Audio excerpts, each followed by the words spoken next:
Hey everyone, I wanted to welcome you to week 3. I just wanted to talk about a couple things for our agenda that's coming up. Hey, I've read all the comments that you have had about rhetoric and argument. They've been fantastic. I love the fact that our class wants to define rhetoric as the ability to persuade. The great discussion board posts. I loved the comments on the ones who walk away from Amelia's. I mean, I think you guys may have had some of the best comments, both on an online and a ground class, on Amelia's. And I know it's a complicated story. I know it's a hard story.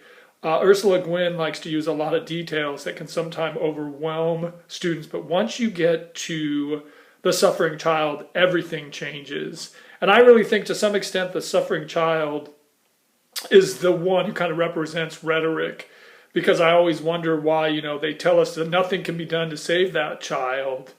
But to me, that just kind of seems to be rhetoric.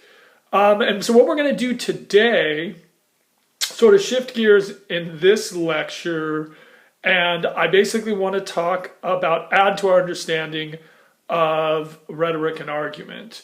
So while I'm still going to maintain my definition of rhetoric as words used to mislead, deceive, and con people, we're going to talk about 3 things that rhetoric and argument always use. Now, some of you may be familiar with these terms. Some of you may never have heard these terms before.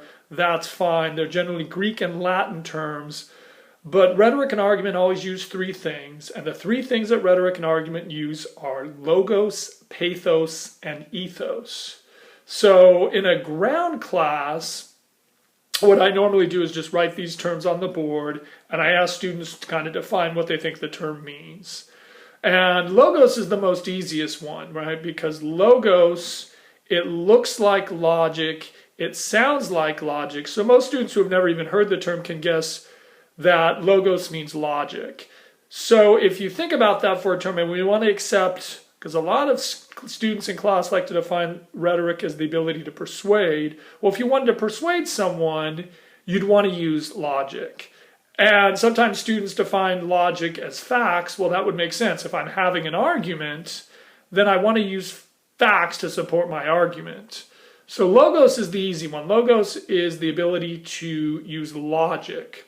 Pathos is the second term, and pathos generally is defined as using emotion. So if you want to accept my definition of rhetoric as words used to manipulate, deceive, and con people, then it would make sense that I'd want to use pathos. I'd want to use emotion, because in the end, we're all emotional beings.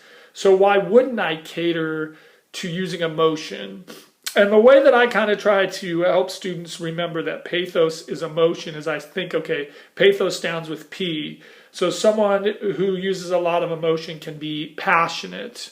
So I try to remember that mnemonic with a P at the beginning stands for passion and emotion. Now the last term is defined, that rhetoric and argument use, as ethos. And ethos can be defined in 2 ways. Ethos can be defined as character and authority, but it can also be defined as ethics and morals. I won't define it as ethics and morals because later in the term we're going to get into a specific type of argument called stasis theory that deals with the ethical and moral issue. So I will define ethos as character and authority. So character, authority, credibility.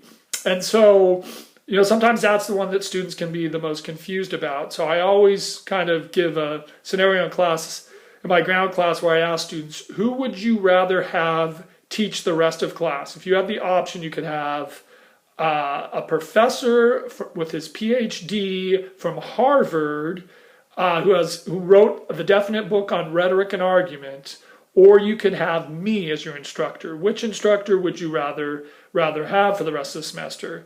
It's kind of a funny and silly question because I always think that someone who has graduated from Harvard, who has a PhD in studying rhetoric and arguments, would have great credibility and authority.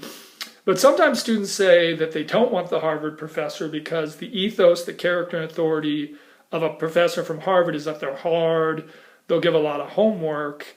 So it's kind of funny. While I think the ethos of someone who is a professor at Harvard has a great ethos, students sometimes are intimidated by someone who has an ethos that comes from Harvard. So I hope that makes sense, and if not, there's a second video for you to watch. But what I just want to do was we now have an understanding of how rhetoric and argument works. Rhetoric and argument always use three things: logos, which is logic; pathos, which is emotion; and ethos, which is credibility, character, or authority. And afterwards, there's kind of a discussion board question where you'll kind of talk about what you think of these three terms and which one's more effective.